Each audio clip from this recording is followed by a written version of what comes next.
বলেন জিহাদ অর্থ কি? এই আল্লাহ শান্তি তো এক একজন এক একটা করতেছেন। আমরা জিহাদ বলতে নিজের মতো করে বুঝছি, সমস্যা হলো আমাদের এই জায়গায়। জিহাদ বলতে আমরা নবীর মানহাজে জিহাদ বুঝতে হবে, সাহাবীদের মানহাজে জিহাদ বুঝতে হবে। নবী কি বুঝেছিলেন, সাহাবীদেরকে কি শিখেছিলেন, সাহাবীরা কি করেছিলেন, ওই মানদণ্ডে জিহাদ বুঝতে হবে। আপনার নিজের মানদণ্ডে না সাহাবীদের মানদণ্ডে?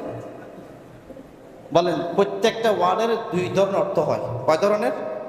দুই ধরনের। এক নাম্বার আবিধানিক অর্থ, দুই নাম্বার পারিভাষিক অর্থ। একটা ওয়ার্ডের কয় ধরনের অর্থ হয় ভাই? দুই ধরনের। এক নাম্বার কি?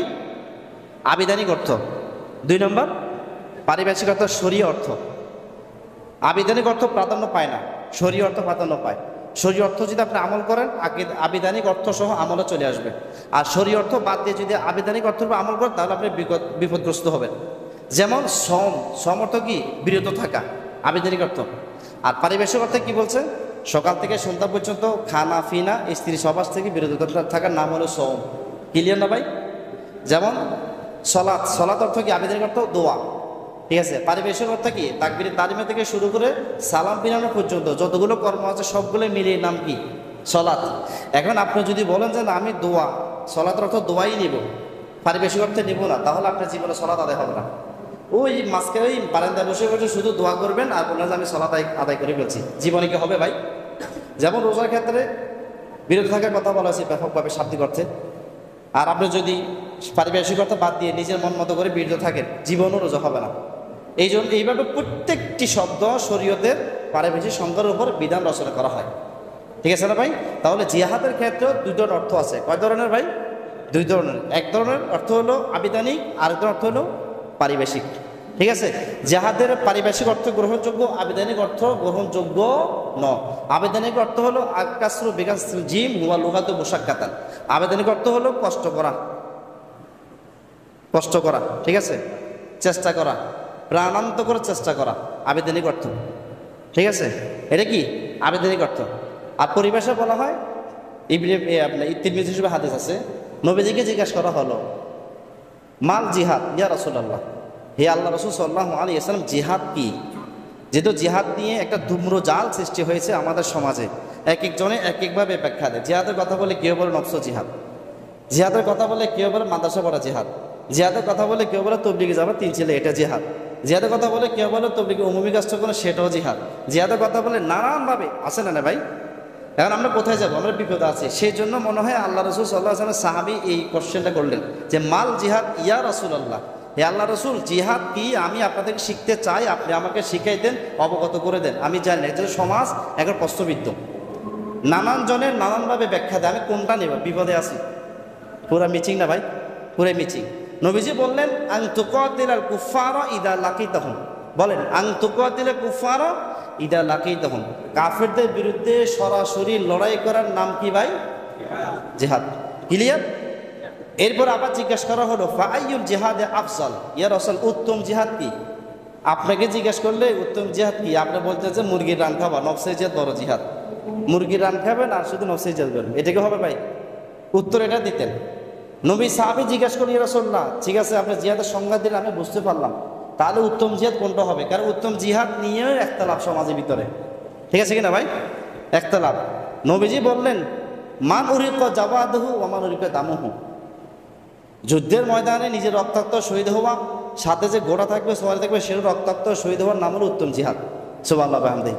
তাহলে কুফফারদের বিরুদ্ধে যুদ্ধ করার নাম হলো জিহাদ, ঠিক আছে। এবং সেখানে গিয়ে রক্তাক্ত হওয়া, গোড়া আসা শহীদ হওয়া, এটার নাম হলো উত্তম জিহাদ।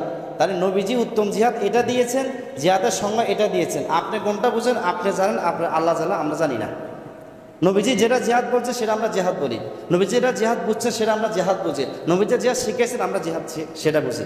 কারণ সাহাবায়ে কেরাম জিহাদ বলতে বদরকে বুঝতো, সাহাবায়ে কেরাম জিহাদ বলতে খন্দককে বুঝতো, সাহাবায়ে কেরাম জিহাদ বললে উহুদকে বুঝতো, নাকি বোর কাছে চলে যা বুঝতো। হ্যাঁ, একজন সাহাবীর ঘটনা আছে না, স্ত্রী সবাস করছে, গোসল করা বাদ দিয়ে লড়াইয়ের মধ্যে চলে গেছে, কে উনি বুঝতো না? কি বলেন, বুঝতো কি না? ওনারা কি বুঝছে? এটা ওইটাকে বুঝছে। আর আপনি যদি ওনাদের থেকে বালা কিছু বুঝে যদি এই দিক দিশে দৌড়েন, আপনি দিকভ্রান্ত নিজেও উম্মাকে করছেন। জিহাদ দুই প্রকার। ক প্রকার ভাই? দুই প্রকার। জিহাদে ইকদামি, জিহাদে দিফাই। বলেন জিহাদে ইকদামি, জিহাদে দিফাই। ইকদামি মানে আক্রমণাত্মক, দেফাই মানে প্রতিরোধ। ভাই বলেন জেহাদ কয় প্রকার? দুই প্রকার। জেহাদে একদামি, জেহাদে দেফাই। জেহাদে একদামি মানে আক্রমণাত্মক। বদরের যুদ্ধ আক্রমণাত্মক না প্রতিরোধমূলক?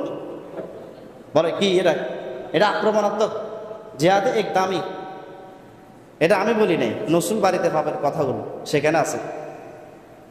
ইমাম তাই নিয়ে ডাইরেক্ট বলছেন যে এই যুদ্ধটা জেহাদে একদামি।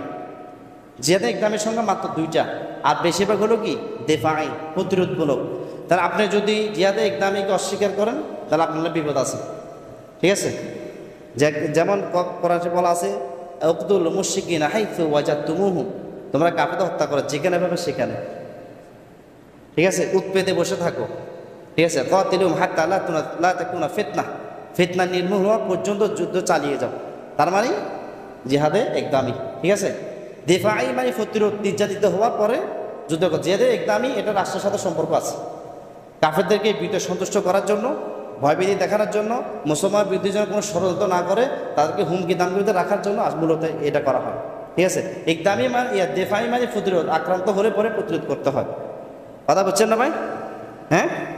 এবং জেহাদের সমতুল্য কোনো আমল আর নাই। বুখারীর হাদিস, নবীজিকে জিজ্ঞাসা করা হলো মা ইয়া দিল জেহাদ, ইয়া রাসূলুল্লাহ জেহাদের সমপরিমাণ কোনো আমল আছে নাকি? নবীজি বললেন, এই কোশ্চেন 3 বার করা হয়েছে। হ্যাঁ, কয়বার করছে ভাই? 3 বার। নবীজি বললেন সম্ভব না। সাহাবী যখন বারবার বলে, তারপর নবীজি বললেন যে মাসালুল মুজাহিদি ফি সাবিলিল্লাহ সাইমিল কাইমি, যে একজন মানুষ, আমি সহজে বলি, একজন মানুষ জেহাদের ময়দানে গেছে, আরেকজন মানুষ বাড়িতে রয়েছে, ঠিক আছে? তো যিনি বাড়িতে আছে তিনি টানা রোজা রাখবে ইফতারি ব্যতীত, পারবে? বাড়িতে যিনি আছেন তিনি টানা সালাত আদায় করবে বিশ্রাম ব্যতীত, তিনি কি পারবে? পারবে ভাই বলেন? নবীজি বললেন এই ব্যক্তি যেমন বিশ্রামহীন সালাত আদায় করতে সক্ষম না, ইফতারিহীন সিয়াম পালন করতে সক্ষম না, তদ্রূপভাবে জেহাদ সমপরিমাণ কোনো আমল সম্ভব না। সুবহানাল্লাহ বিহামদিহি। ক্লিয়ার? সম্ভব না। এবং নবীজি বলছেন লাগাতুন ফি সাবিলিল্লাহি আরহাতুন খায়রুম মিনাদ দুনিয়া ওয়া মা ফিহা, ঠিক আছে? আল্লাহর রাস্তায় 1 সকাল 1 বিকাল জিহাদের ময়দানে গোরফা করা দুনিয়া এবং দুনিয়ার মধ্যে যা কিছু সবকিছু উত্তম। নবীজি বলছেন এটা হলো আমার চেতনা, এটাই আমার চেতনা।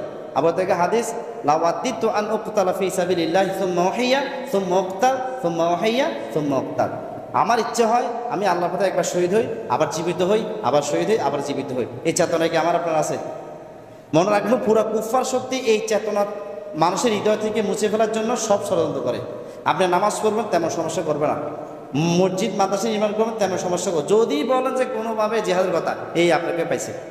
কারণ ওরা জানে যে এটা দিয়ে কুফফার শক্তি কোমর ভাঙবে, সমস্ত শিরককে দাফন করবে, সমস্ত কুফুরকে কবর রচনা করবে। কথা ক্লিয়ার ভাই? এই একদম পরিষ্কার, একেবারে পরিষ্কার। এবং কোরআনে কারিমে তাওহীদের পরে সবচেয়ে বেশি আয়াত হলো জিহাদের আয়াত। তাওহীদের আয়াতের পরে সবচেয়ে বেশি আয়াত কিসের ভাই? জিহাদের আয়াত। প্রায় 450 বা 500 কাছাকাছি এত আয়াত। এবং নবীর নামে একটা সূরা নাম, সূরার নাম হলো সূরাত মুহাম্মদ। মুহাম্মদের অপর নাম হলো কেতাল। মোহাম্মদ অপর নাম কি ভাই? কেতাল, যুদ্ধ। নবীজি এই জন্য বলতেন আনা নাবিউল মালহাম, আমি যুদ্ধ নবী। আমি যেমন দরদে নবী, আনা নাবিউর রহমা, আমি যেমন দরদ নবী, আনা নাবিউত তওবা, আমি যেমন তওবার নবী, আমি যেমন দরদ নবী, মায়াবী নবী, আমি আবার তেমন যুদ্ধ নবী। নিজেকে গালি দিলে প্রতিশোধ নেই না, আল্লাহ রসুল আল্লাহ বিরুদ্ধে করলে, ইসলামের বিরুদ্ধে করলে তখন আমি অ্যাকশন নিই, যুদ্ধ নবী। কথা ক্লিয়ার ভাই? তাহলে জিহাদের সঙ্গে আমরা ক্লিয়ার পাইছি, বিভ্রান্ত হওয়ার কোনো কারণ নাই। কেউ যদি আপনাকে বলে জিহাদের মানে এটা, আপনি বলে যে ভাই এটা শাব্দিক অর্থে, আপনি শাব্দিক অর্থে দিকে চাইয়েন না, শাব্দিক অর্থের দিকে যাওয়ার দরকার নেই। আপনি নবী যেটা বুঝছে, সাবির যেটা বুঝেছে ওইটার মধ্যে আসেন, তার সমাধান হয়ে যাবে। মিছিল মিটিং জিহাদ না, ফেসবুকে স্ট্যাটাস এটা জিহাদ না, কি না ভাই? জিহাদ না। প্রত্যেকে এটা লেখা দিন এটা জিহাদ না, সাবিরে এটাকে জিহাদ বলছে না, ওইটাকে জিহাদ বলছেন, যেটা দিয়া শয়তান শুদ্ধ পালিয়ে যায়। হ্যাঁ, নির্বাচন জিহাদ না, ঠিক আছে? নির্বাচন একটা নির্বাচন, কিন্তু জিহাদ না। কথা বলছেন? জিহাদ হলো সাবিরে যা বলছে তাই। আল্লাহ রাস্তার সাধারণ অর্থ হলো যুদ্ধের ময়দান, এক কথা শেষ।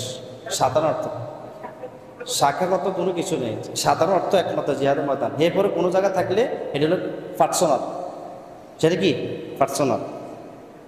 হ্যাঁ, সাবিরা জিহাদ বুঝতে, ফি সাবিলে বুঝতে সাধারণভাবে ওইটাকে বুঝতো, তাবিল করি এদিক সেদিক ধরতেন না।